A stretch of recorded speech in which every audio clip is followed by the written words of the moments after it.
Nine, eight, seven, six, five, four, three, two, one, zero.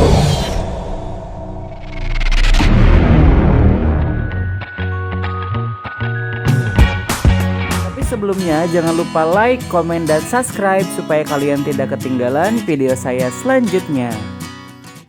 Assalamualaikum warahmatullahi wabarakatuh. Perkenalkan, saya Indra Gunawan, CGP Angkatan 11 dari Kabupaten Tasikmalaya. Kali ini saya akan memaparkan tentang kegiatan diseminasi budaya positif di sekolah sebagai bentuk aksi nyata modul 1.4.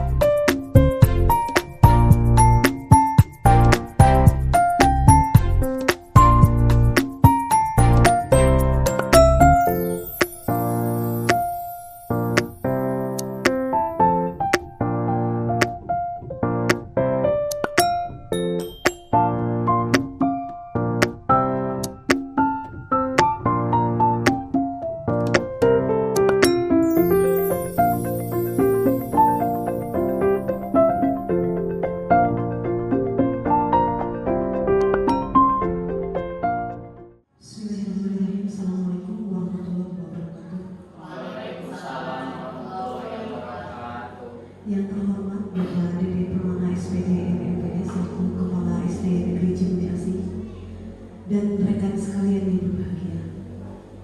Marilah kita ucapkan puji dan syukur kita kehadiran Allah yang Maha Esa.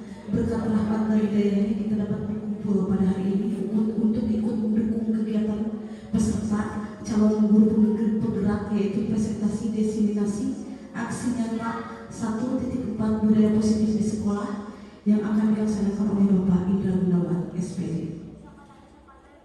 Saya di sini selaku moderator dan rekan saya Disa Fauzi Rohman yang akan menjadi bantuan pada kesempatan hari ini. Adapun rangkaian kegiatan yang akan kita lakukan diantaranya sebagai berikut: 1. Pembukaan, 2. Menyanyikan lagu wajib Indonesia Raya, ketiga sambutan dari Kepala SD Negeri Cibumi Asih, keempat penyajian materi, kelima sesi tanya jawab, dan keenam tutup. Baiklah, berhubung sesi pembukaan telah dilaksanakan, maka dilanjutkan dengan pemaparan materi. Namun sebelumnya, hadirin dimohon berdiri untuk bersama-sama menyanyikan lagu wajib Indonesia Raya.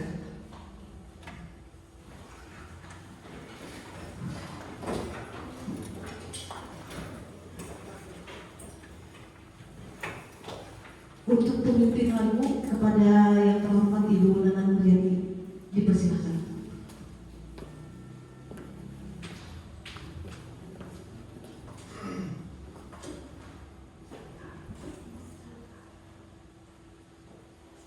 Hiduplah Indonesia Raya, dua Indonesia tanah airku, tanah tumpah darahku. Di sanalah aku berdiri, jadi pandu ibuku. Indonesia kebangsaanku, bangsa dan tanah airku. Marilah kita berseru, Indonesia bersatu. Hiduplah tanahku, hiduplah negeriku, bangsaku, rakyatku semuanya. Bangunlah jiwanya, bangunlah badannya untuk Indonesia Raya. Indonesia Raya, merdeka, merdeka.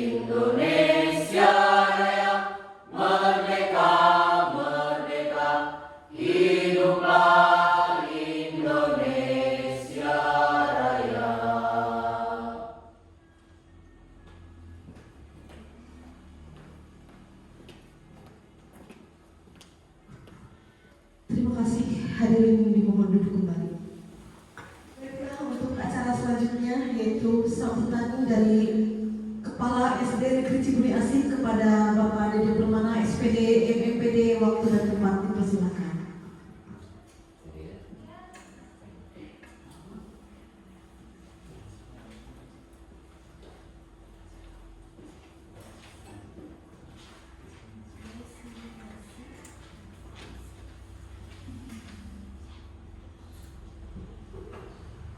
Bismillahirrahmanirrahim. Assalamualaikum warahmatullahi wabarakatuh. Innalhamdulillah wa syukurillah wa sholatu wassalamu ala rasulillah wa ala alihi wa wala. Laqad kana lakum fi rasulillahi uswatun hasanah. Wa qala aydan wa asri nabi sallallahu alaihi wasallam ila amanu wa amilu salihati wa tawassalu wa tawassalu. Pertama-tama atas nama lembaga Satuan Pendidikan SD Ciburi Asih kami aturkan para kru pendukung. Saya lihat ini lebih dari 2 SD, diantaranya dari Kota Mekar, Sukabumi, Mekarsari, Pambiaran, dan juga SD Sindangwangi, termasuk SD Magawi. Nah, itu satu kehebatan yang memang tampak mendukung. Di sisi lain, hati-hati dengan waktu. Artinya kegiatan apapun yang digelar tentu saja harus sepengetahuan dinas, dalam artian ketika mengganggu hak-hak anak, artinya jalur koordinasi hubungannya dengan akademik, tentu saja informasi diperoleh lebih awal. Yang pertama ketika KKG, artinya ada kegiatan semacam ini, diantaranya desiminasi. Yang kedua melalui ketua gugus atau ketua KKG dikoordinasikan melalui Bapak pengawas bina.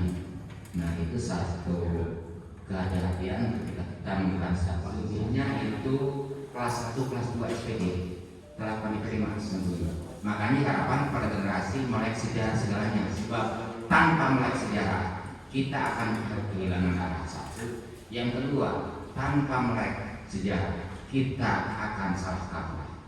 Dan berikutnya, sebagai bentuk rasa syukur saya bahwa rekan-rekan kompak. Artinya Pak Indra UKK yang mudah mengumpulkan kawan-kawan sebanyak seperti ini tanpa mereka punya kesadaran kooperatif dengan kawan-kawan. Artinya soliditas dan solidaritas sebagai wahana silaturahmi kita, insya Allah ilmu kita dalam hal akademik akan bertambah. Berikutnya tentang kepemimpinan, artinya mengingat keterlaksanaan SD Ciburi Asih, mohon apapun yang dipergunakan dipelihara oleh kita bersama, karena bukan tidak mungkin dari SDA ke SDB ada rotasi dan sebagainya, sehingga paling tidak dipersilakan buatin kawan-kawan kita yang di lain mengamati penataan ruangan kelas dan lain sebagainya, sehingga ada studi banding studi komparatif, sehingga nanti ditemukan keperluan apa sih yang bisa dipampang di dinding dan lain sebagainya, sehingga paling tidak tip engage saling mengisi saling beri. Demikian, tak ada garingan kata. Bila bisa dihakap dulu. Assalamualaikum warahmatullahi wabarakatuh. Terima kasih.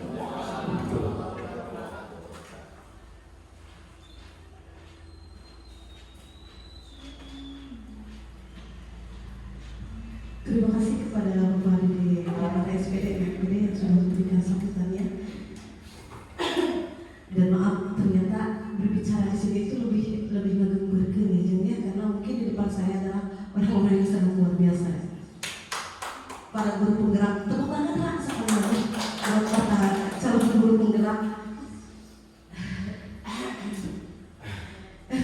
Sejujurnya Pak Dede, Pak Canti lebih baik berbicara di tengah lapangan masalah ribuan orang daripada di sini. Maaf kalau tadi saya sempat bilang diseminasi yang benarnya.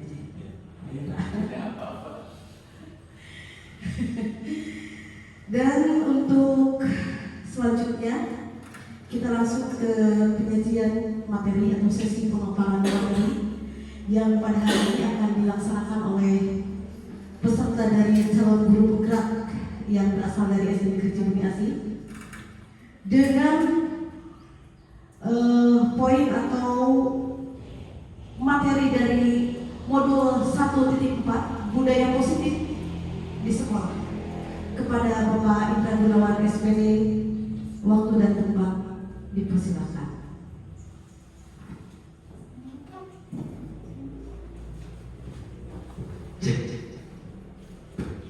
Bismillahirrahmanirrahim. Assalamualaikum warahmatullahi wabarakatuh.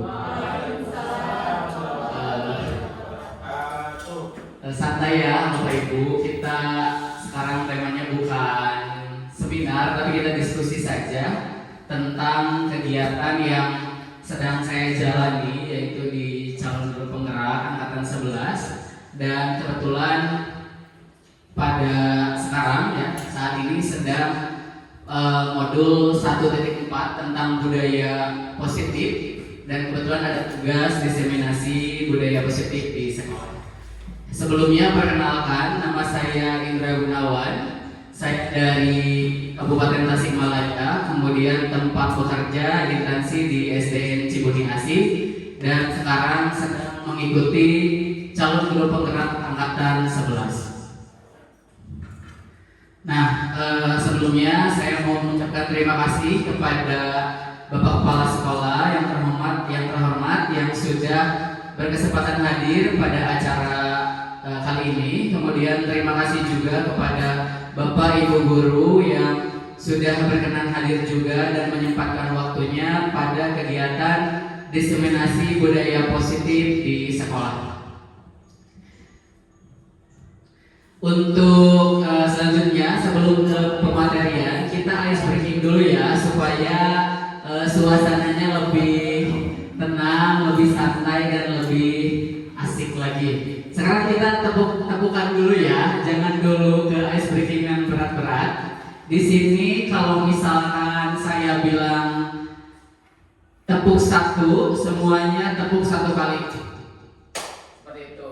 Kemudian kalau tepuk 2 kali, ya. Kalau misalkan 3 kali, dan sama ke atas ya. Jadi kalau 1 kali kalau 2 kali tepuk, kalau 3 kali tepuk. Kalau misalkan tepuk 4 kali, trok. Kalau misalkan 5 kali, trok. Ya. Coba ya. Tepuk 1, tepuk 2, tepuk 1, tepuk 2, tepuk 3, tepuk 3, tepuk 1, tepuk 4.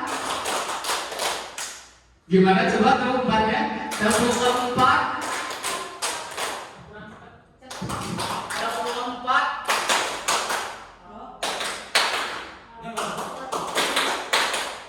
siap. Tepuk 4, tepuk 5,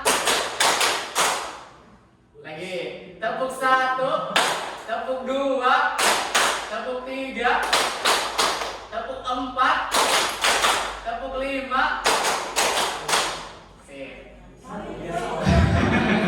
Sudah fokus ya? Nah, itu salah satu untuk melatih fokus ya. Itu bisa digunakan untuk kita di kelas ketika sedang pembelajaran bersama anak untuk sebelum memulai pembelajaran supaya anak-anak fokus untuk belajar.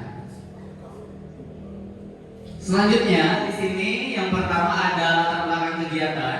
Yang pertama mengimplementasikan pemahaman terkait budaya positif yang dapat membantu murid belajar dengan aman dan nyaman sesuai dengan filosofi KHD. Di sini KHD sendiri yaitu Ki Hajar Dewantara. Kalau menurut filosofi Ki Hajar Dewantara bahwa kita sebagai pendidik itu harus melaksanakan pembelajaran yang menghamba pada murid. Artinya bukan menghamba yaitu menyembah ya, tapi pembelajaran harus sesuai dengan karakter anak, harus sesuai dengan kebutuhan belajar anak, dan tentunya harus sesuai kodrat alam dan kodrat zaman. Pernah mendengar Bapak Ibu tentang kodrat alam dan kodrat zaman? Mungkin barangkali di sini ada yang pernah dengar. Silahkan Bu Rani yang sudah pertama yang mengikuti CGP. Kita berbagi, coba mungkin Bu Rani punya suatu ide atau gagasan tentang apa itu pembelajaran yang disesuaikan dengan kodrat alam dan kodrat zaman pada anak. Terima kasih. Assalamualaikum warahmatullahi wabarakatuh. Jadi kalau menurut filosofi Ki Hajar Dewantara, menurut pemahaman saya ya, ada kodrat alam dan kodrat zaman. Kalau kodrat alam itu dari bakat dan minat yang sudah ada dalam diri anak, sedangkan untuk kodrat zaman disesuaikan dengan perkembangan zaman kita. Misalkan kalau sekarang kan zamannya digitalisasi, nah jadi disesuaikan untuk pembelajarannya menggunakan berbagai digital gitu, menggunakan seperti itu. Ini seperti itu. Ya, terima kasih kepada Bu Rani yang sudah berbagi ide atau gagasannya terkait tadi pembelajaran yang disesuaikan dengan kodrat alam dan kodrat zaman. Jadi benar ya, kita sebagai pendidik, sebagai guru harus menyesuaikan dengan kodrat alam dan kodrat zaman yang dibawa oleh murid itu sendiri. Misalkan di sini kodrat alamnya, kalau misalkan di sini mata pencarian, misalkan dihubungkan dengan mata pencarian masyarakat yang ada di sekitar sini, misalkan bertani. Nah, dalam kegiatan pembelajaran mungkin kita bisa sesekali diadakan kegiatan pembelajaran yang berhubungan dengan mata pencaharian di sini supaya memudahkan anak nantinya di masa depan. Kemudian untuk kodrat zamannya, benar tadi ya, kita sebagai guru di tahun 2024 tentunya kita harus melek IT ya, harus bisa menggunakan teknologi karena teknologi sendiri sekarang itu anak-anak sudah mengenal dari mulai handphone, kemudian laptop, internet. Nah, kita sebagai guru sendiri tentunya kalau misalkan mau mengimbangi kemampuan murid, kita juga harus berkembang juga atau memahami tentang teknologi. Yang kedua yaitu membagikan pemahaman dan pengalaman kepada guru-guru di sekitar. Jadi kegiatan ini bertujuan atau berlatar belakang untuk membagikan pemahaman dan pengalaman saya di kegiatan CGP Angkatan 11 tentang budaya positif kepada rekan-rekan semua di sini. Selanjutnya ada tujuan pendidikan. Menurut KHD, tujuan pendidikan yaitu menuntun segala kodrat yang ada pada anak agar mereka dapat mencapai keselamatan dan kebahagiaan yang setinggi-tingginya, baik sebagai manusia maupun sebagai anggota masyarakat. Oleh sebab itu, pendidikan hanya dapat menuntun tumbuh atau hidupnya kekuatan kodrat yang ada pada anak agar dapat memperbaiki laku, bukan dasarnya, hidup dan tumbuhnya kekuatan kodrat anak, kodrat alam dan kodrat zaman. Seperti yang sudah tadi Bu Rani katakan, kemudian saya tadi mencoba untuk mengungkapkan ide atau gagasan bahwa pendidikan itu harus sesuai dengan kodrat alam dan kodrat zaman pada anak. Kemudian di sini berhubungan dengan kegiatan hari ini tentang diseminasi budaya positif. Apakah budaya positif itu penting? Tentu penting. Mengapa? Salah satu tanggung jawab kita sebagai guru adalah bagaimana menciptakan suatu lingkungan positif yang terdiri dari warga sekolah yang saling mendukung, saling belajar, saling bekerja sama, sehingga terciptanya kebiasaan-kebiasaan baik. Kemudian dari kebiasaan tersebut maka akan menjadi sebuah karakter, dan dari karakter tersebut akan menjadi sebuah kebudayaan, yaitu budaya positif. Nah, benar ya, karena dengan misalkan kita sebagai guru, sebagai pendidik tentunya bukan hanya mengajar saja, tapi kita juga harus bisa menciptakan budaya positif atau lingkungan yang positif supaya hal tersebut menjadi karakter bagi anak. Kemudian menjadi sebuah kebiasaan-kebiasaan. Nah, dari hal tersebut, dari kebiasaan-kebiasaan tersebut, tentunya akan membudaya. Ya, setelah membudaya, maka akan menjadi budaya positif.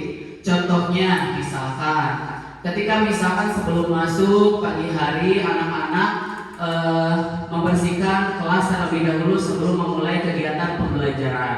Nah, hal tersebut juga merupakan contoh budaya positif. Kemudian berdoa bersama-sama sebelum kegiatan pembelajaran. Contoh hal kecilnya yang bisa dijadikan sebagai contoh tentang budaya positif. Kemudian saya percaya di setiap sekolah, ya di setiap sekolah yang ada di sini, setiap hari Jumat kita biasanya melakukan kegiatan membaca Yasin bersama atau sholat duha bersama. Nah, hal tersebut juga merupakan salah satu contoh budaya positif yang sudah berjalan. Kemudian ada standar nasional pendidikan. Lingkungan yang positif sangat diperlukan supaya proses pembelajaran yang terjadi adalah pembelajaran yang berpihak pada murid. Sebagaimana tertuang dalam standar proses pada Standar Pendidikan Nasional Pasal 12, yaitu pelaksanaan pembelajaran sebagaimana dimaksud dalam Pasal 10 ayat 2 huruf B diselenggarakan dalam suasana belajar yang titik-titik. Ya, yang pertama interaktif, yang kedua inspiratif, yang ketiga menyenangkan, yang keempat memotivasi peserta didik untuk berperan aktif, kemudian memberikan ruang yang cukup bagi prakarsa, kreativitas, kemandirian sesuai dengan bakat, minat dan perkembangan fisik serta psikologis peserta didik. Nah, di sini yang pertama interaktif. Coba ada yang mau memberi contoh kegiatan pembelajaran yang interaktif itu seperti apa? Oh, silakan Pak Cepi.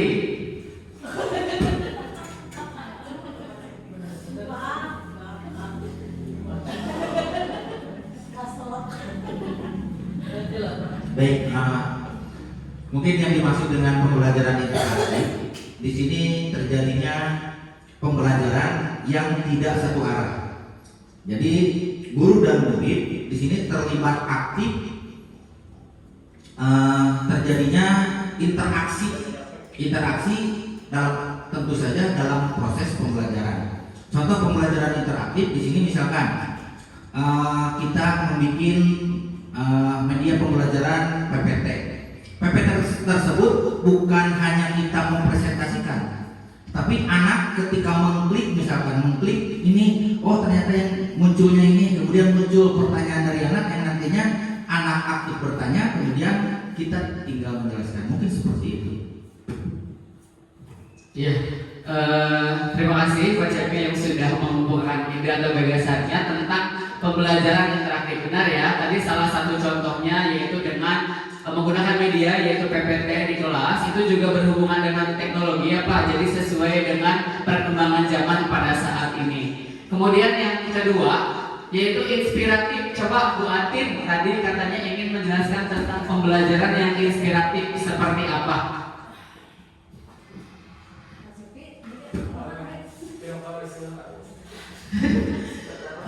Mungkin kalau pembelajaran yang inspiratif itu yang pembelajaran yang memberikan inspirasi atau makna secara langsung ataupun tidak langsung kepada anak didik dari pemaparan dan dari proses pembelajarannya itu sendiri. Mungkin itu saja Pak Indra.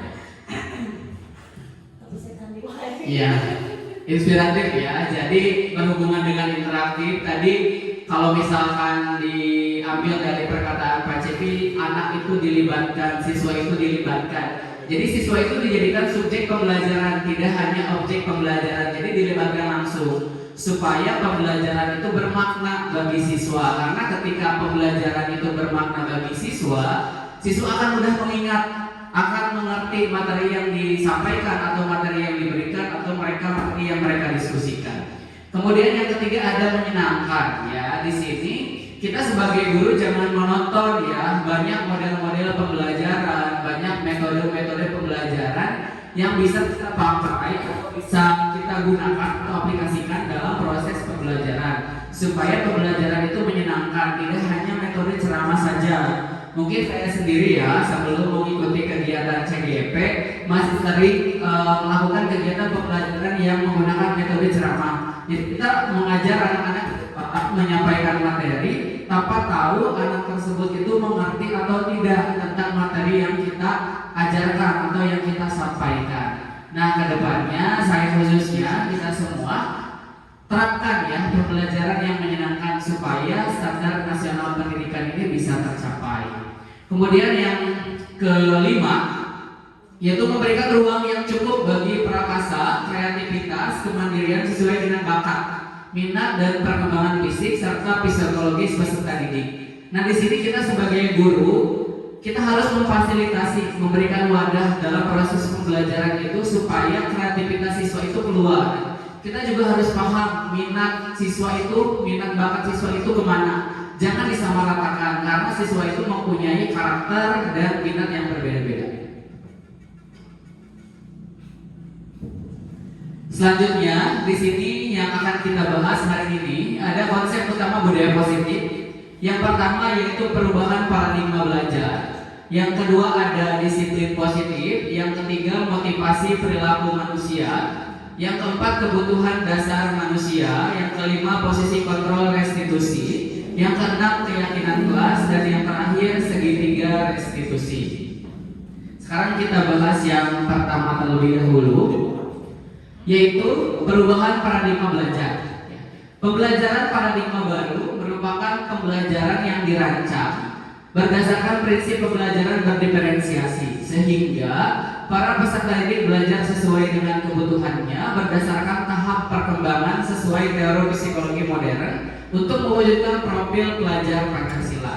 Dalam membangun budaya positif di sekolah dapat menyediakan lingkungan yang positif, aman, dan nyaman supaya siswa mampu berpikir, bertindak, dan mencipta dengan merdeka, mandiri, dan bertanggung jawab.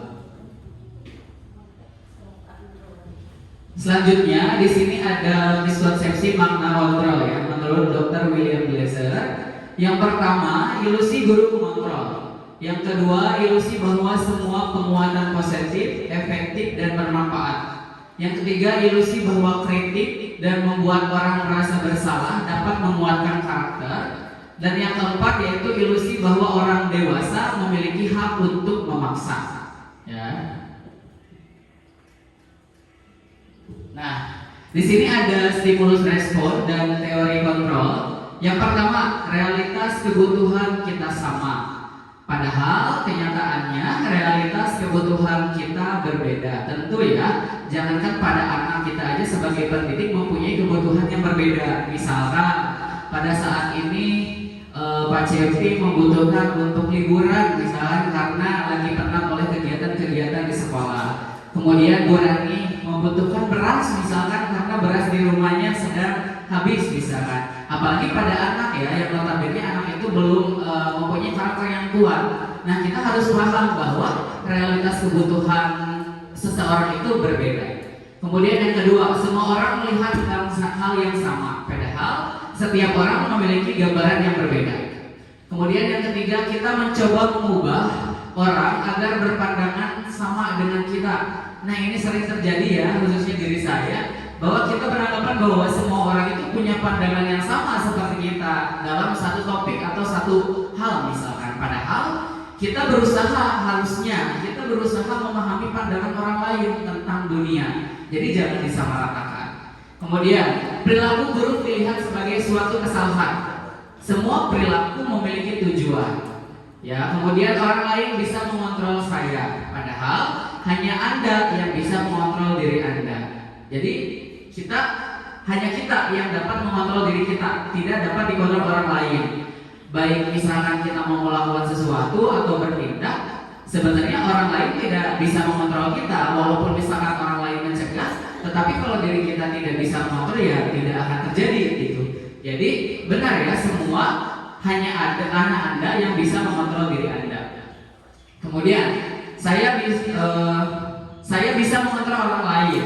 Nah, Anda tidak bisa mengontrol orang lain. Ini masih berhubungan ya dengan yang orang lain bisa mengontrol saya.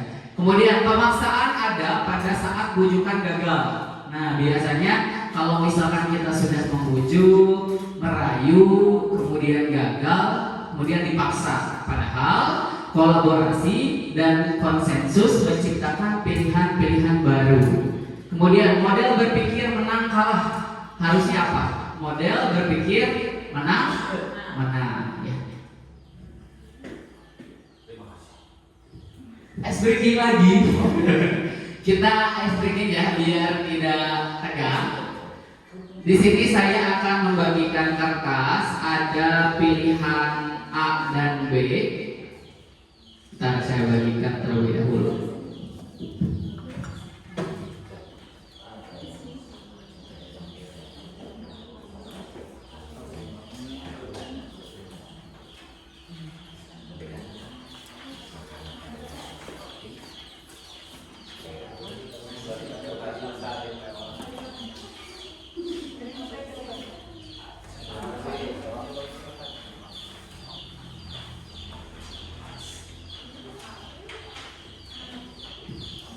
Jadi ice breaking di sini nanti saya akan menampilkan dua gambar, yaitu gambar A dan gambar B. Kemudian Bapak Ibu semua di sini pilih sesuai dengan keyakinan hati Bapak Ibu di sini ya. Ini salah satu aplikasi dari apakah orang lain dapat mengontrol diri kita atau tidak ya. Siap? Are you ready? Siap ya? Acukan ke atas ya. Yang pertama, coba A atau B, kopi atau teh manis. Untuk saat ini ya, siang ini, ada yang A, ada yang B. Di sebelah nanti di belakang ya. Oke, turunkan lagi.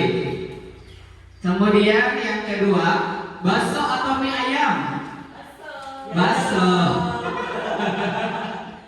Ada yang memilih bakso, ada yang memilih mie ayam. Oke.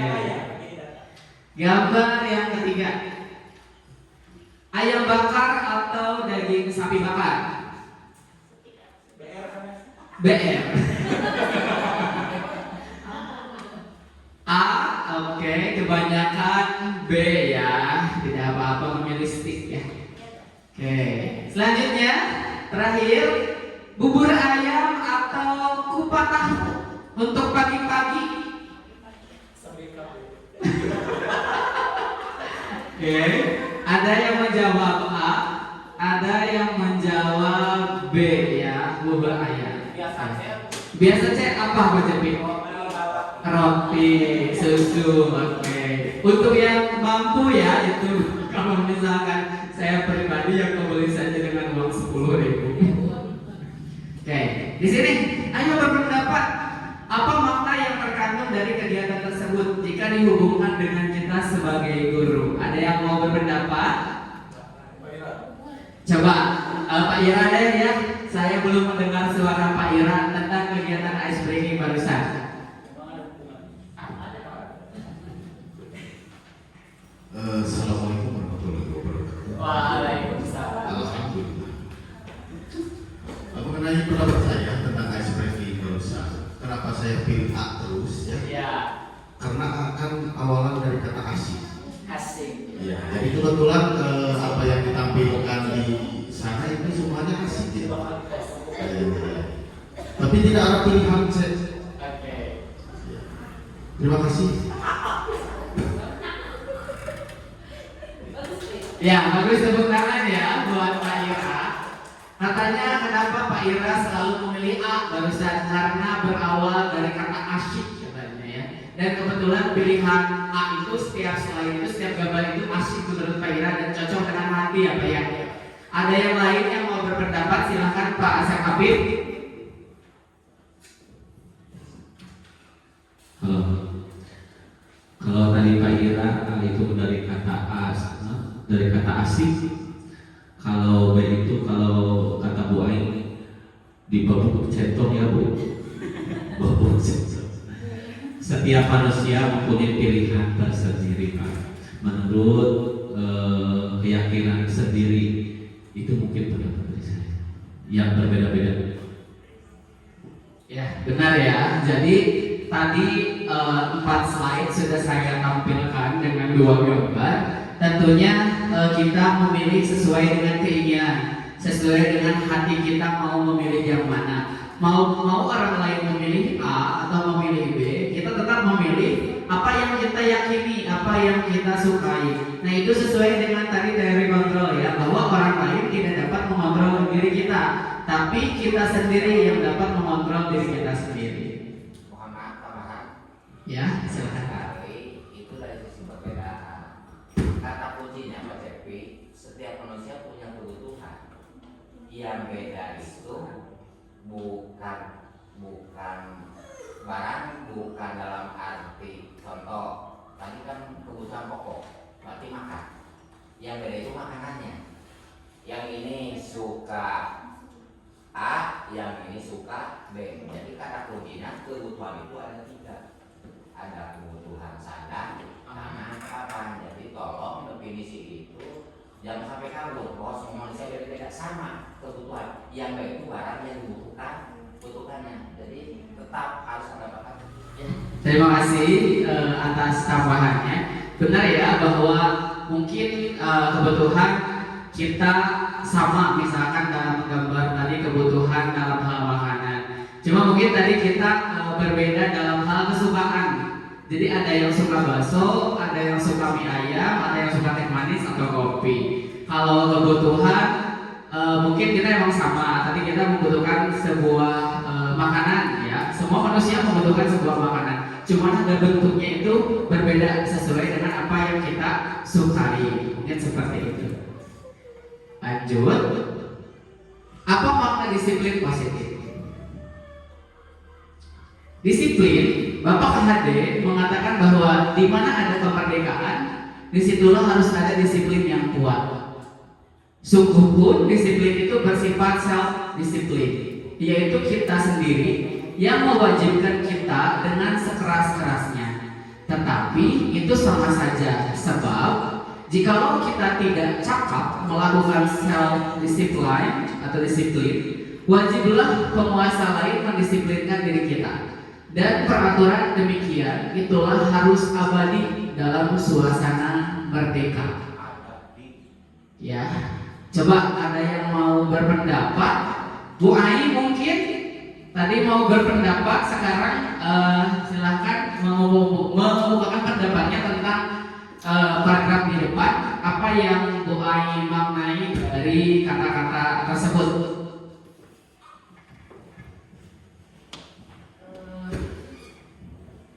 Mungkin dari Ki Hajar Dewantara mengatakan kan di mana ada kemerdekaan disitulah harus ada disiplin yang kuat. Sesungguhnya disiplin itu bersifat self disiplin, yaitu kita sendiri yang mewajibkan kita dengan sekeras-kerasnya. Tetapi itu sama saja, sebab jikalau kita tidak cakap melakukan self disiplin, wajiblah penguasa lain mendisiplinkan diri kita. Dan peraturan demikian itulah harus ada di dalam suasana merdeka. Itu. Jadi mungkin saya di sini tertariknya dengan judulnya disiplin, Pak. Mungkin untuk disiplin terus terang kita sendiri mungkin yang harus memberikan contoh, meskipun saya jauh dari kata disiplin. Mungkin yang kita berada di depan memberikan contoh, salah satunya tentang kedisiplinan yang memang seharusnya mungkin kita sebagai guru, sebagai pengajar harus bisa datang lebih awal daripada siswa. Sebenarnya itu yang sangat sulit, hal yang mudah tapi sangat sulit untuk dilakukan. Mungkin itu saja. Ya, terima kasih ya Bu Ai yang sudah mengemukakan ide dan gagasannya terkait disiplin menurut KHD. Kemudian, pemikiran KHD ini sejalan dengan pandangan Diane Gassen. Apa ini gimana bacanya dalam bahasa Inggris? Diane Gassen. Dalam bukunya Restructuring School Discipline tahun 2021. Yang pertama berasal dari bahasa Latin, yaitu discipline atau discipline, yang artinya belajar. Kemudian yang kedua, makna asal dari kata ini berkonotasi dengan disiplin diri dari murid-murid Socrates dan Plato. Yang ketiga, disiplin diri membuat orang menggali potensinya menuju sebuah tujuan, sesuatu yang dihargai dan bermakna. Yang keempat, seseorang yang memiliki disiplin diri berarti mereka bisa bertanggung jawab terhadap apa yang dilakukannya karena mereka mendasarkan tindakan mereka pada nilai-nilai kebajikan universal. Nah, di sini ada pengertian disiplin. Disiplin adalah kemampuan memerintah diri sendiri dalam mengontrol dan menguasai diri untuk memilih tindakan yang mengacu pada nilai-nilai yang kita hargai dengan penuh tanggung jawab tanpa terperintah orang lain. Ya, sudah jelas ya bahwa tadi kata Bu Ari tentang disiplin, berbicara tentang disiplin itu berbicara tentang diri kita. Bagaimana kita sebagai pendidik harus memberikan contoh, harus memberikan figur yang baik tentang disiplin kepada murid-murid kita. Ketika misalkan kita mau mengontrol orang lain, sudah jelas tadi juga kita sebenarnya tidak dapat mengontrol orang lain, hanya diri kita yang dapat mengontrol diri kita sendiri. Nah, diri kita sendiri dulu bagaimana menjalankan disiplin ini. Kemudian nilai-nilai yang kita hargai adalah nilai kebajikan manusia yang merupakan tujuan mulia yang ingin dicapai setiap individu, yaitu nilai-nilai dalam profil belajar Pancasila. Sekarang kita masuk ke poin 3, yaitu kebutuhan dasar manusia. Realitas kebutuhan setiap orang berbeda. Kita harus berusaha memahami pandangan orang lain tentang dunia karena setiap orang memiliki gambaran yang berbeda. Nah, di sini ya kita sebagai pendidik atau sebagai guru kita hubungkan dengan murid kita bahwa kebutuhan belajar siswa itu berbeda-beda, ya. Tidak sama, misalkan anak 1 atau anak A kurangnya di matematika, berarti anak itu membutuhkan belajar yang lebih dalam materi matematika. Kemudian anak B tidak, mungkin sekarang sudah kelas 6, tapi anak tersebut masih punya kekurangan, belum bisa menulis dengan lancar. Berarti kebutuhan dia itu di mana? Nah, kita harus paham bahwa kebutuhan setiap orang itu berbeda, jangan disamaratakan. Di sini ada 5 kebutuhan dasar manusia. Yang pertama, kasih sayang dan rasa diterima. Tentu ya, setiap orang, setiap manusia, setiap anak tentunya membutuhkan kasih sayang dan rasa diterima. Jangankan anak-anak, kita pun sebagai orang dewasa membutuhkan kasih sayang dan rasa diterima. Ya, saling menyayangi, kemudian kita merasa diterima di lingkungan kita, di sosial kita dan lain sebagainya.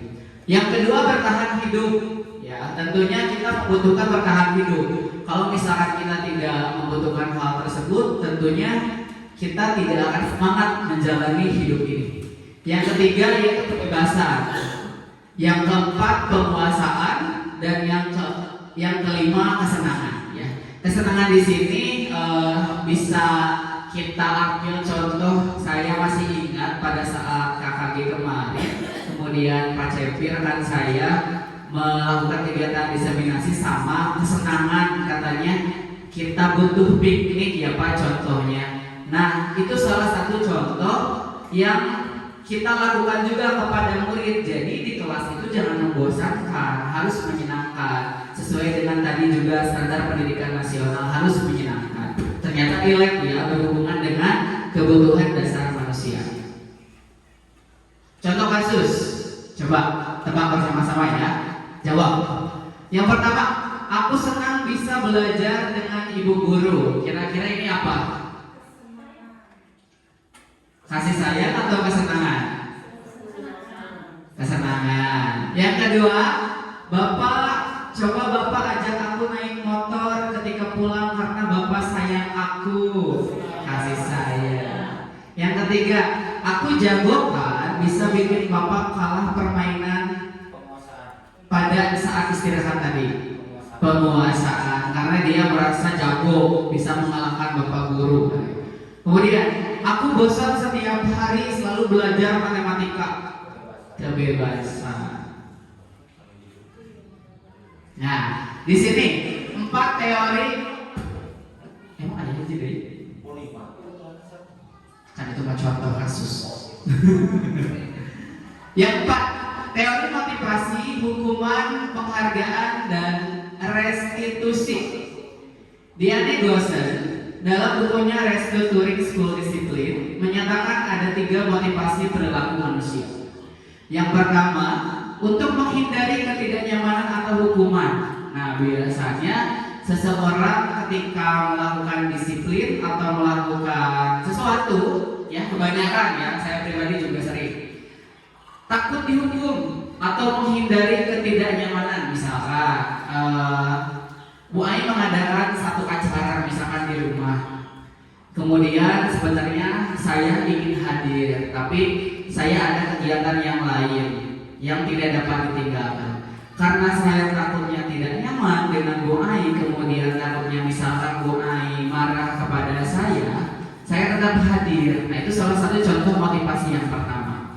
Kemudian yang kedua, untuk mendapatkan imbalan dari orang lain. Imbalan itu bukan tentang uang saja ya, misalkan pujian, kemudian apalagi apresiasi dan lain sebagainya. Kemudian yang ketiga, untuk menghargai nilai-nilai kebajikan diri sendiri. Ya, lanjut. Hukuman dan konsekuensi. Hukuman bersifat tidak terencana atau tiba-tiba. Ya. Anak atau murid tidak tahu apa yang akan terjadi dan tidak dilibatkan. Hukuman bersifat satu arah dari pihak guru yang memberikan dan murid hanya menerima. Nah, di sini kita harus paham ya antara hukuman dan konsekuensi. Biasanya kan kita itu melihat sebuah hukuman atau berhubungan dengan aturan ya. Nah, ini biasanya satu arah ya. Anak atau murid tidak tahu apa yang akan terjadi ya. Setelah kita mengetahui, sekarang ganti dengan konsekuensi ya. Jadi anak itu dilibatkan. Sementara disiplin dalam bentuk konsekuensi sudah terencana atau sudah disepakati ya, sudah dibahas dan sudah disetujui oleh guru dan siswa ya. Nah, berarti sudah jelas ya perbedaan antara hukuman dan konsekuensi. Kalau hukuman itu satu arah, jadi anak atau murid itu tidak tahu. Kalau misalkan konsekuensi dalam hal disiplin ini sudah disepakati, sudah direncanakan, sudah dibahas dan sudah disetujui oleh guru dan siswa. Biasanya dulu kalau sekarang mungkin sudah mulai kita berubah ke konsekuensi. Jadi ketika misalkan kita masuk ke sekolah, ketika saya sedang kecil dulu, sudah ada tata tertib yang dibuat oleh sekolah, atau misalkan sudah ada aturan yang dibuat oleh sekolah. Nah, itu salah satu contohnya. Jadi kita tidak tahu karena itu dilakukan hanya satu arah saja. Berbeda dengan konsekuensi. Jadi direncanakan dulu bersamaan. Lanjut, hukuman dan penghargaan. Alvin Hon dalam vonis apa? Gimana ini bacanya? Punish by Reward tahun 1993, wawancara ABCD Annual Conference Maret 1995 mengemukakan baik penghargaan maupun hukuman adalah cara-cara mengontrol perilaku seseorang yang menghancurkan potensi untuk pembelajaran yang sesungguhnya. Menurut Kohn, secara ideal tindakan belajar itu sendiri adalah penghargaan sesungguhnya. Jadi benar ya, biasanya kalau misalkan kita menghukum anak atau menghukum siswa, anak itu akan merasa malu, akan merasa mungkin ada yang trauma atau misalkan diejek oleh teman-temannya. Nah, itu akan menghancurkan potensi anak tersebut jadi minder karena saya pernah dihukum oleh bapak guru, oleh ibu guru. Karena sebenarnya menurut Kohn, idealnya tindakan belajar itu dari diri sendiri. Jadi ketika misalkan ada anak yang melakukan kesalahan, jangan langsung dijudge atau langsung dihukum atau langsung ditindak, tapi tanya dulu ya. Nanti kita akan bahas di slide selanjutnya tentang segitiga restitusi. Di sini ada hukuman dan konsekuensi. Hukuman bersifat tidak terencana atau tiba-tiba.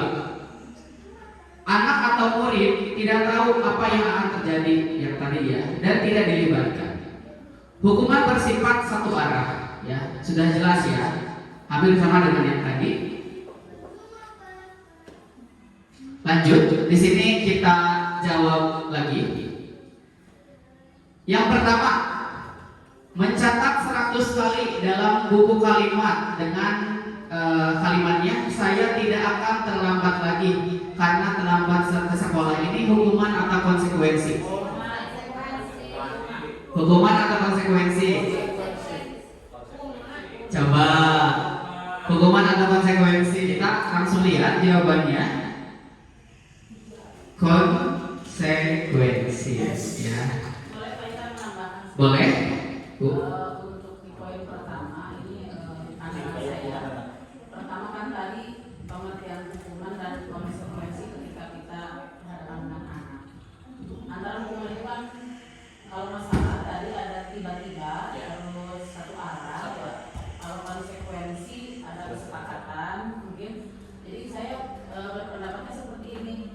Di poin pertama kan ada anak melanggar terlambat ke sekolah. Terus disuruh mencatat 100 kali dalam buku kalimat saya tidak akan terlambat lagi.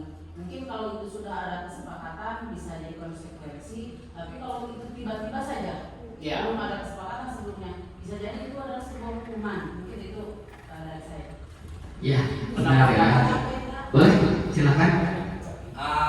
Jadi begini, ketika kalau menurut pendapat saya, yang tadi sudah disampaikan, yang pertama hukuman itu tadi secara tiba-tiba dan harus tidak ada hubungannya dengan kesalahan yang dilakukan anak.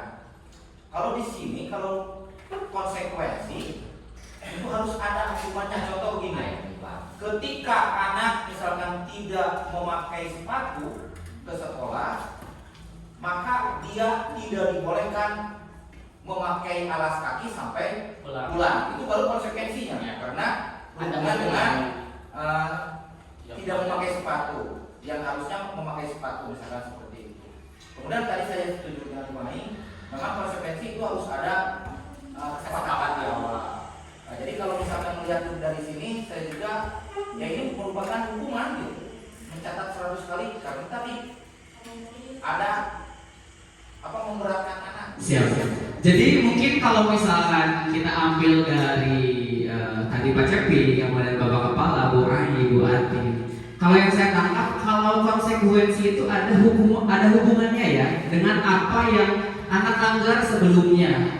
Sedangkan hukuman itu tidak ada hubungannya. Misalkan anak tidak mengerjakan PR, kan biasanya kita ayo bersihkan WC atau ayo lari di lapangan, itu kan tidak ada hubungannya. Itu berarti apa? Hukuman. Sedangkan konsekuensi itu ada hubungannya dengan apa yang dilanggar sebelumnya. Dan biasanya kalau konsekuensi ini sudah disepakati oleh anak dan guru di kelas. Dan nanti akan saya hubungkan dengan keyakinan kelas di slide berikutnya. Kita lihat langsung jawabannya ya.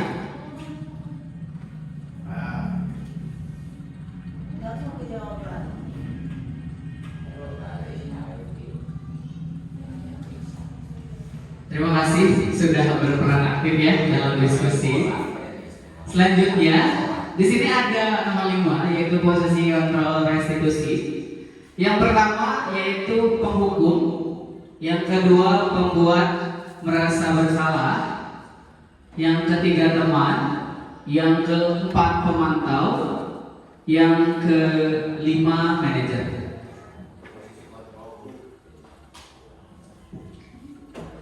Ini ya, di sini ada penghukum, pembuat orang merasa bersalah, teman, pemantau, dan manajer. Boleh dilihat. Mungkin dari tabel ini ada yang mau berpendapat mungkin karena kita sistemnya diskusi. Silakan.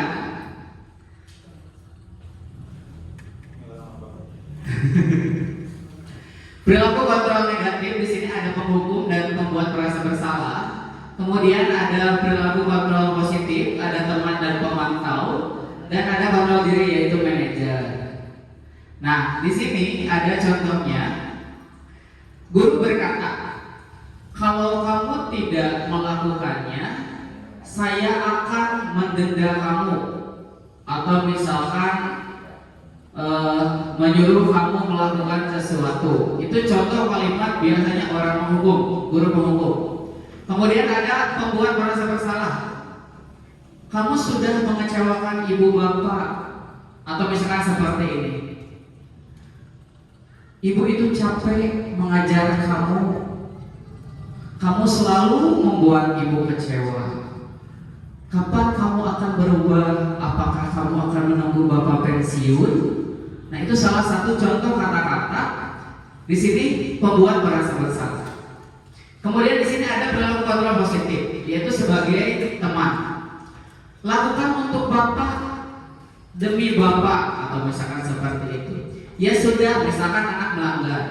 Ya sudah, nanti bapak atau ibu akan bantu bereskan. Kemudian ada pemantau. Apa peraturannya? Apa konsekuensinya? Apa yang telah kamu lakukan? Apa yang terjadi sekarang? Itu salah satu contoh guru yang berperan sebagai pemantau. Kemudian yang terakhir ada manajer. Apa yang kita yakini? Apa kamu meyakini hal tersebut? Kalau kamu meyakininya, kamulah yang harus memperbaikinya. Itu salah satu contoh kalimat sebagai manajer. Kalau di sini saya ingin berdiskusi, menurut rekan-rekan di sini, posisi manakah yang paling baik mungkin yang dapat kita perankan sebagai pendidik? Mungkin ada yang mau berpendapat, silakan Bunda.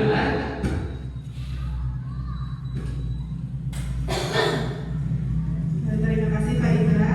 Kalau di sini saya harus memilih, saya memilih yang guru sebagai manajer, karena di sana manajer itu kita bisa mengontrol diri sendiri. Jadi tidak, kalau sekarang kan tidak lagi ada hukuman ya untuk anak. Nah jadi dibereskan dengan segitiga restitusi. Belum di. Nanti akan dijelaskan selanjutnya. Ya, terima kasih. Saya memilih Manajer. Pak Indra. Terima kasih. Ada yang mau berpendapat dan berbeda paham dengan Bu Darwati mungkin? Silakan Pak Cepi. Sedikit ya. Memang dalam hal sebagai posisi kita sebagai guru, memang lebih baik, lebih disarankan itu sebagai manajer. Tetapi posisi kita yang lainnya juga ini jangan dihilangkan ya. Karena apa? Karena butuh juga. Ketika menjadi seorang penghukum, katanya hasilnya memberontak, berdendam, menjauhkan orang lain. Justru saya termasuk hasil guru zaman dulu. Ketika kita dihukum oleh guru, itu akan menjadi ketika mau berbuat lagi itu takut. Nah, meskipun memang tadi kontrol tersebut berasalnya itu motivasinya itu berasal dari eksternal. Tetapi ketika kita sudah takut seperti itu, lama-lama kita sudah terbiasa, maka hal tersebut kita tinggal. Jadi sebenarnya tadi benar ya kata Pak Cepi. Mungkin di sini ada 5 posisi kontrol dan terkadang tidak harus kita hilangkan juga, baik itu penghukum, pembuat merasa bersalah, teman pemantau atau manajer sekalipun. Mungkin tetapi di sini kita yang harus dominannya atau yang harus sering kita lakukannya, guru berperan sebagai manajer atau posisi kontrol yang mungkin harus selalu kita jalankan, yaitu manajer. Tapi jangan juga menghilangkan, kalau menurut Pak Cepi, baik itu posisi penghukum, teman dan lain sebagainya. Kita lanjut. Di sini tentukan posisi kontrol yang sedang dijalankan oleh guru ya. Di sini salah satu contohnya. Pertama, saya kecewa sekali dengan kamu.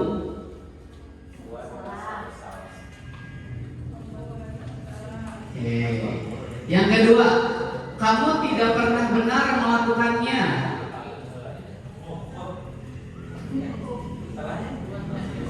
Kamu tidak benar-benar melakukannya? Oke. Yang ketiga, ayolah lakukan demi saya.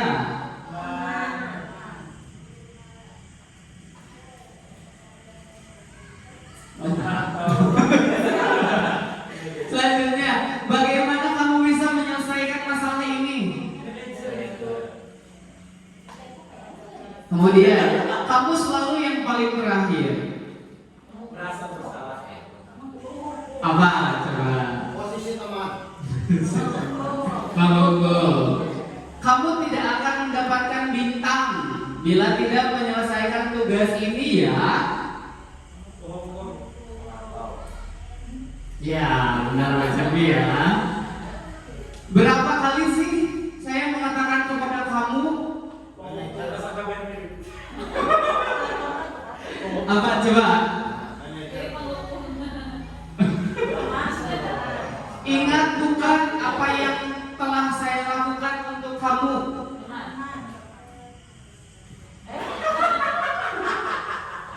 Lanjut, kamu tidak akan pernah berhasil dalam kehidupan ini. Menghukum ya. Yang terakhir, apa rencanamu untuk menyelesaikan ini? Manajer. Oke. Kita lanjut. Ini keyakinan kelas ya, berhubungan dengan konsekuensi. Keyakinan kelas adalah nilai-nilai kebajikan atau prinsip-prinsip universal yang disepakati bersama secara universal, lepas dari perbedaan agama, suku, negara, dan bahasa. Menurut Gassen, tahun 1998, suatu keyakinan akan lebih memotivasi seseorang dari dalam atau intrinsik. Seseorang akan lebih bersemangat untuk menjalankan keyakinannya daripada hanya sekedar mengikuti aturan. Nah, ini ya sebuah keyakinan. Ini ada contohnya. Lepas. Ini adalah keyakinan kelas 6 yang sudah saya buat bersama anak-anak. Jadi ini sebuah sebuah keyakinan yang mereka yakini, yang akan mereka jalankan. Ketika misalkan mereka tidak menjalankannya, maka akan mendapatkan konsekuensi. Ya. Jadi tadi balik lagi ke awal bahwa konsekuensi itu sudah disepakati, sudah direncanakan, sudah dibahas oleh guru dan siswa. Jadi tidak satu arah. Ya. Ini contohnya. Di sini ada nilai kebajikan. Nilai-nilai kebajikan universal merupakan nilai-nilai lintas budaya, bahasa, suku bangsa maupun agama seperti keadilan, kehormatan, peduli, integritas, kejujuran, pelayanan, keamanan, kesabaran, tanggung jawab, mandiri, prinsip, keselamatan, kesehatan, dan lain-lain. Sekarang kita ini lagi. Coba di sini tentukan nilai kebajikannya. Tempatnya Tanggung jawab. Siap. Yang kedua, dilarang mengganggu orang lain. Saling menghormati, menghargai. Siap. Yang ketiga, hadir di sekolah 15 menit sebelum pembelajaran dimulai. Disiplin waktu. Komitmen ya. Kemudian dilarang melakukan kekerasan. Keselamatan, keamanan. Oke. Keselamatan, benar. Dilarang menggunakan narkoba. Kesehatan. Bergantian atau menunggu giliran.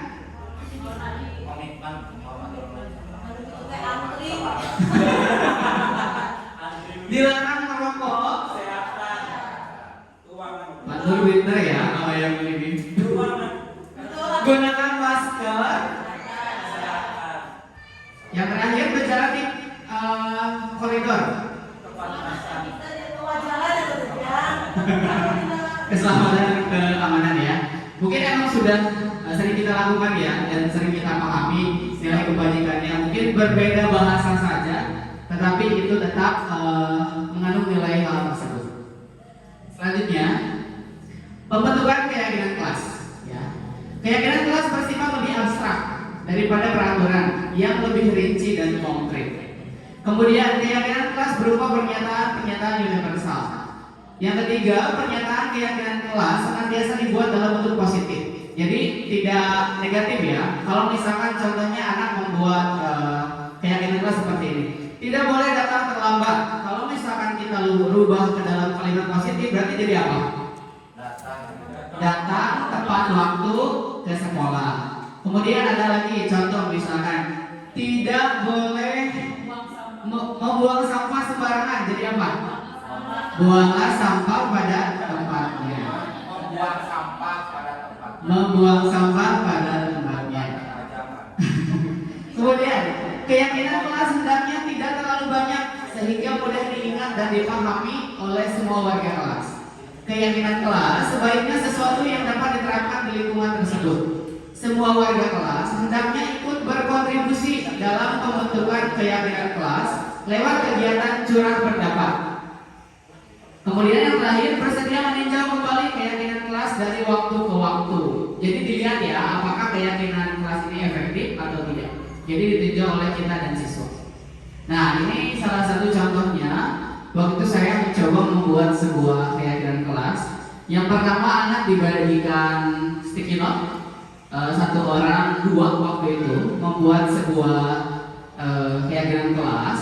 Kemudian jangan diberi nama waktu itu. Kemudian anak membuat, kemudian ditempelkan di satu karton waktu itu. Kemudian nanti kita pilih lagi bersama murid dan siswa mana keyakinan kelas yang sama ya, pengelompokan. Kemudian akhirnya terpilih ada 1, 2, 3, 4, 5, 6, 7, 8 keyakinan yang mereka sepakati dan akan mereka jalankan ya. Kemudian dirubah ke dalam kalimat-kalimat positif. Segitiga restitusi. Nah, ini ya.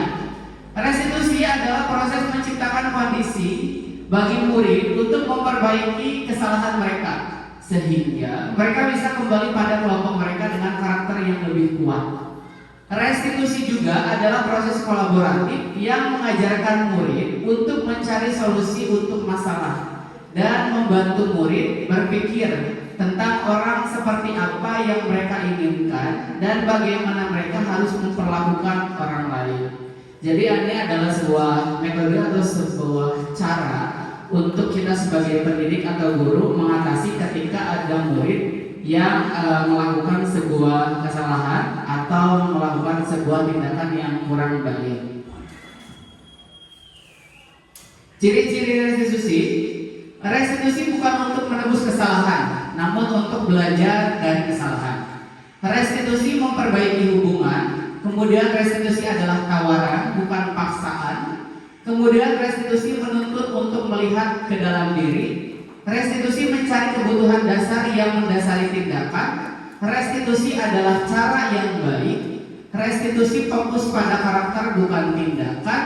Restitusi menguatkan atau menyadari apa yang bisa diubah. Restitusi fokus pada solusi. Kemudian restitusi mengembalikan murid yang berbuat salah pada kelompoknya. Nah, di sini ada segitiga restitusi. Yang pertama ada menstabilkan identitas. Di sini contoh perkataannya. Setiap orang pasti pernah melakukan kesalahan. Kamu bukan satu-satunya yang pernah melakukan ini. Kemudian yang kedua ada validasi tindakan yang salah. Contoh kata-katanya yang bisa dilakukan. Kamu tentunya punya alasan mengapa melakukan itu. Kemudian adakah cara yang lebih efektif untuk mendapatkan apa yang kamu butuhkan? Kemudian yang ketiga yaitu menanyakan keyakinan yang sudah disepakati di kelas. Keyakinan kelas apa yang telah kita sepakati? Kamu ingin menjadi orang yang seperti apa? Itu ya. Tahapan dari segitiga restitusi. Ice breaking lagi. Oke, ini ice breaking yang terakhir. Di sini saya mempunyai sebuah bakso. Oke. Enggak, ini bahasanya bakso kering, jadi bisa nanti buat di rumah. Sekarang tentukan pasangannya berdua. Kemudian di sini membuat gua berhadapan berdua. Ayo silakan yang mau ikut berpasangan ya, berhadap-hadapan. Sambil duduk sila aja buat senyaman mungkin. Porsi 15.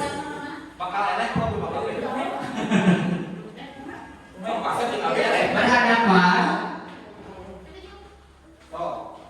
maksimal 7 pasangan ya.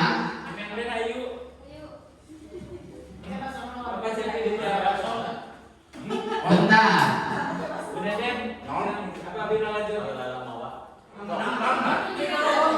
Sudah ada pasangan ya. Saya simpan satu-satu ya di tengah dulu.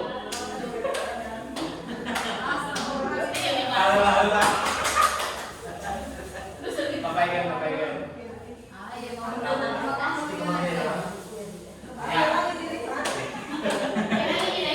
Siap. Dengarkan instruksi saya. Ikutan, jangan langsung diambil. Oke. Instruksinya, ketika saya bilang pegang, semuanya ikutan pegang. Ketika tidak ada kata pegang, jangan diikuti, ya. Siap ya. Ikuti instruksinya nanti. Siap. Santai ya, jangan ribut ya. Siap? Are you ready? Oke. Pegang kepala. Jangan dulu ngebasok. Pegang tangan temannya.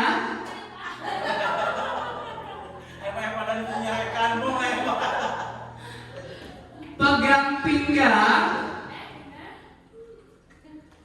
Pegang tangan kiri.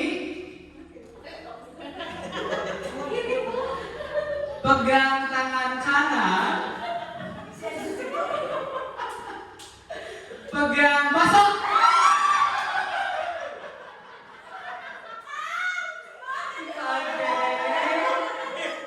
Siapa yang dapat basok? Oke.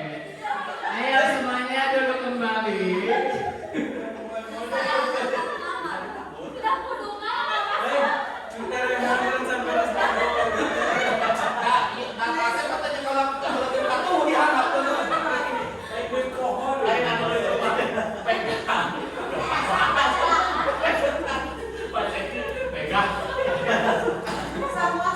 Oke, itu ya ice breaking dari saya terakhir ya. Sudah? Oke. Ingin kesannya ice breaking barusan, siapa yang mendapatkan bakso? Oke, Bu Ai coba kesan-kesannya mendapatkan bakso. Rahasianya, alhamdulillah lawan main saya tidak konsentrasi. Tidak konsentrasi atau lebih mengalah Pak Ira? Saya lebih menghargai wanita.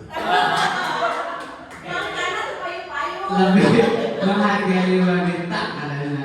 Oke, kita lanjut ya, masih ada slide lagi. Di sini ada contoh institusi yang sudah saya laksanakan. Nah, di sini ada kasus yang pertama, yaitu ada anak yang tidur di kelas dan tidak semangat mengikuti pembelajaran. Demikian kegiatan diseminasi budaya positif di sekolah yang sudah saya paparkan. Semoga ada manfaatnya dan dapat menginspirasi rekan-rekan semua di sini. Mohon maaf apabila ada kekurangan. Wassalamualaikum warahmatullahi wabarakatuh. Saya kembalikan ke moderator. Untuk acara selanjutnya adalah sesi tanya jawab. Untuk sesi tanya jawab, kita buat keyakinan dulu ya, keyakinan di kelas. Kita bikin aturan untuk tanya jawab, yaitu yang pertama, kesempatan untuk melakukan tanya jawab akan disediakan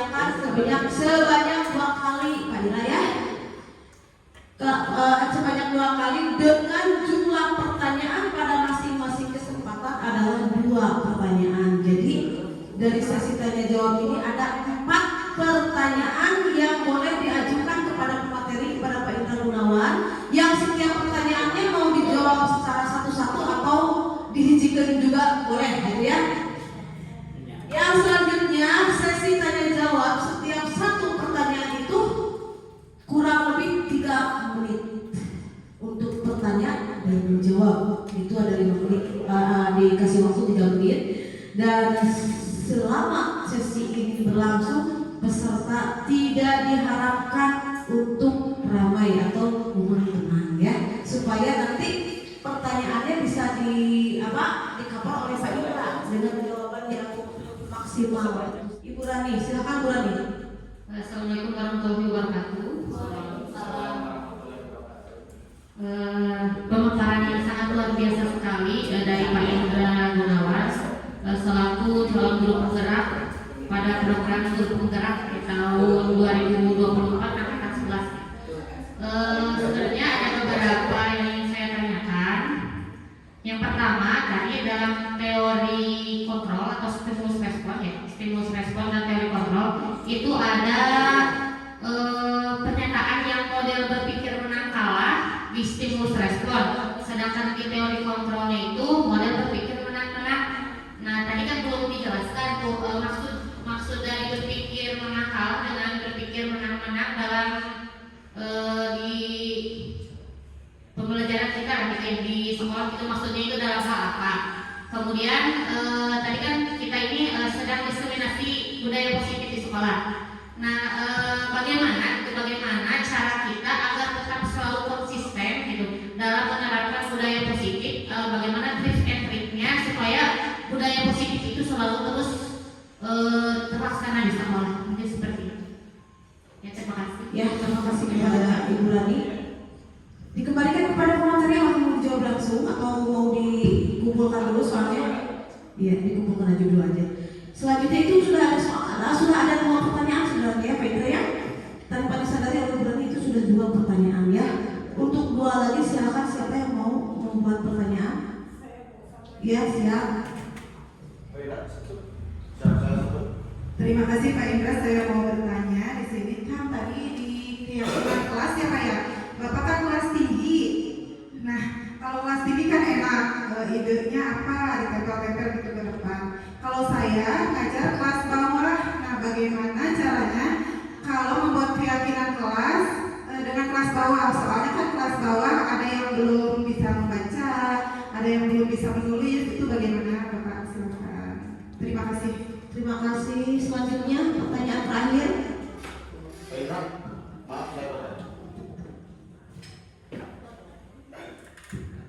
Ini pertanyaan terakhir. Iya. Kita sedang seminar ya. Pertanyaan saya simpel saja ya. Motivasi Bapak ikut CGP itu. Terima kasih.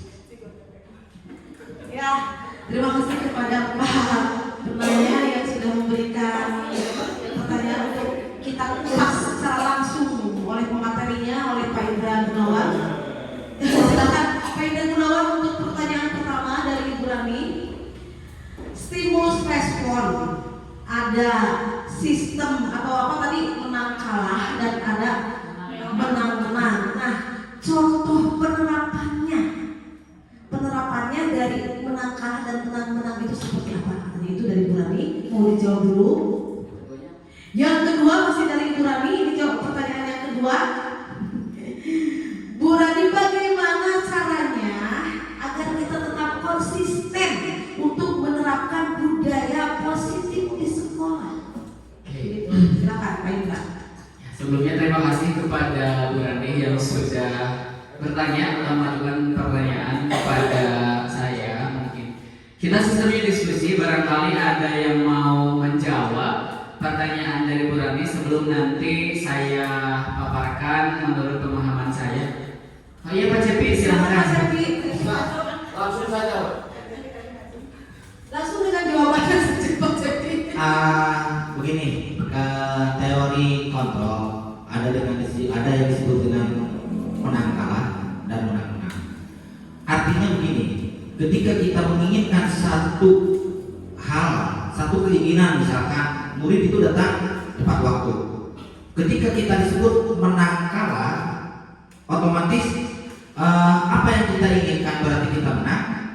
Sedangkan misalkan dengan cara kita, murid misalkan kamu kalau misalkan telat lagi besok kamu bapak hukum atau bapak kamu lari di lapangan, sehingga itu kita menang, tetapi murid itu kalah.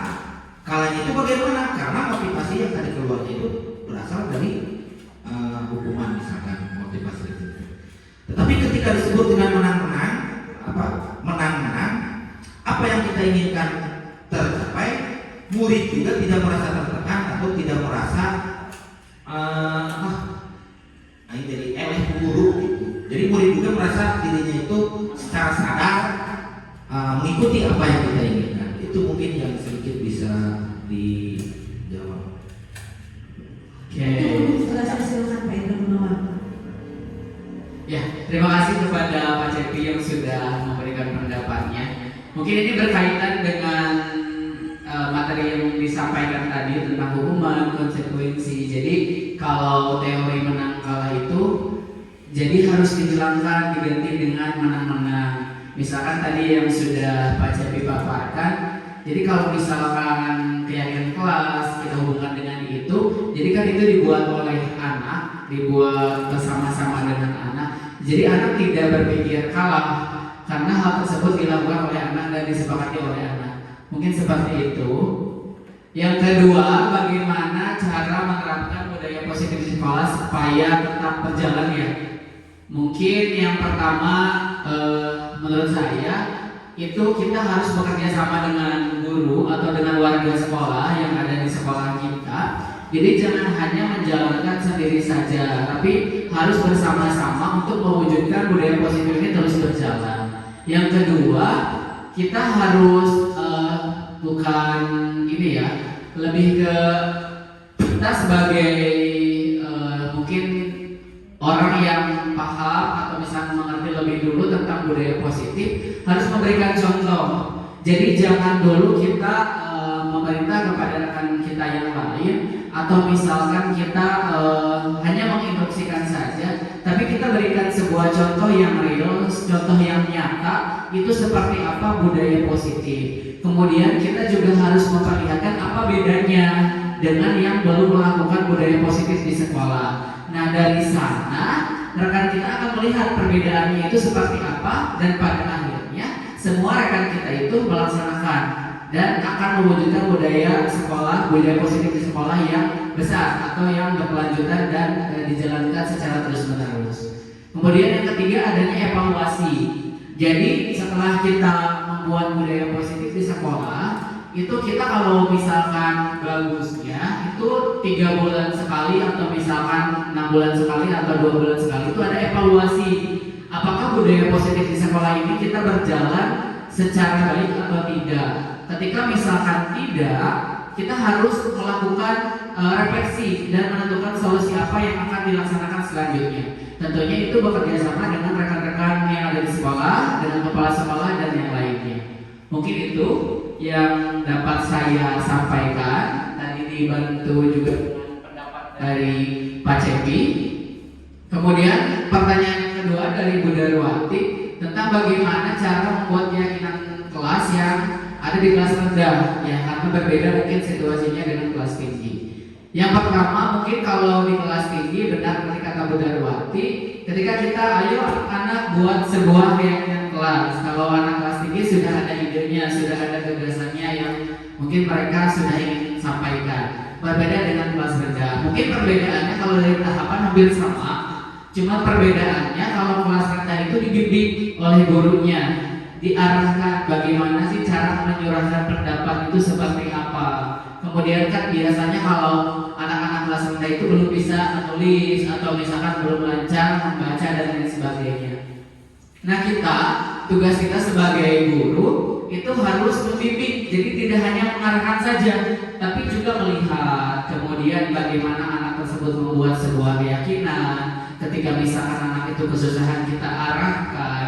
Mungkin itu sebuah tantangan ya, kita sebagai guru rendah di kelas rendah. Berbeda dengan kelas tinggi yang anak-anaknya sudah mulai dewasa dan mengerti ketika misalkan kita menginstruksikan sesuatu atau arahan. Mungkin itu yang dapat saya sampaikan. Ada yang mau? Saya ke pertanyaan keempat, motivasi Anda mengikuti CGP itu apa?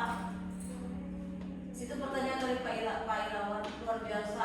Luar biasa? Iya, luar biasa ya.